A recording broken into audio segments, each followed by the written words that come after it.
మురళీ నాయక్ చిన్నవాడైన రాష్ట్రంలో చాలామందికి పెద్దలకు కూడా స్ఫూర్తిదాయకంగా ఒక పెద్ద వ్యక్తిగా ఎదిగాడు తన చావుతో. భారతదేశం కోసం తాను పోరాడుతూ తన చావు వల్ల అనేక మంది మిగిలిన అన్నదమ్ములు అక్కచెల్లెమ్మలకు రక్షణిస్తూ తన ప్రాణాలు కోల్పోయాడు. అలాంటి మురళిని తేడమైతే వెనక్కి తాలేము, కానీ మురళి చేసిన ఆ త్యాగానికైతే మాత్రం ఆంధ్ర రాష్ట్రంలో ఉన్న ప్రతి ఒక్కరం కూడా మురళికి ఇప్పటికీ కూడా రుణపడే ఉంటాం.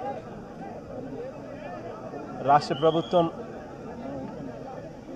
మొట్టమొదటిసారిగా ఏ జవాన్ చనిపోయినా కూడా ఆ జవాన్లకు ఇటువంటి ఘటనలో ఏదైనా కానీ ప్రాణాలు కోల్పోతే, దేశం కోసం పోరాటం చేస్తూ ప్రాణాలు కోల్పోతే 50 లక్షల రూపాయలు ఇచ్చే సాంప్రదాయం మొదలుపెట్టింది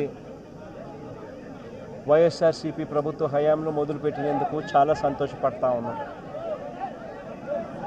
ఆ సాంప్రదాయాన్ని కొనసాగిస్తూ ఇప్పటి ప్రభుత్వం కూడా 50 లక్షల రూపాయలు మురళి కుటుంబానికి ఇవ్వడానికి ముందుకొచ్చినందుకు ఈ ప్రభుత్వానికి కూడా కృతజ్ఞతలే.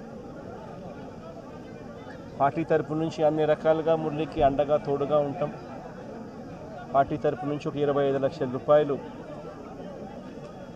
వైఎస్ఆర్ కాంగ్రెస్ పార్టీ తరపు నుంచి అండగా ఉంటూ ఆ కుటుంబానికి తోడుగా ఉండే కార్యక్రమం చేస్తాం. మనిషిని తాలేకపోయినా కూడా తాను చేసిన త్యాగానికి అందరం కూడా అండగా తోడుగా ఉండే కార్యక్రమం అయితే ఖచ్చితంగా జరుగుతుంది. ఇలా కుటుంబానికి మంచి జరగాలని, చనిపోయిన మురళికి తన ఆత్మకు శాంతి కలగాలని దేవుని మనసారా కూడా కోరుకుంటాను.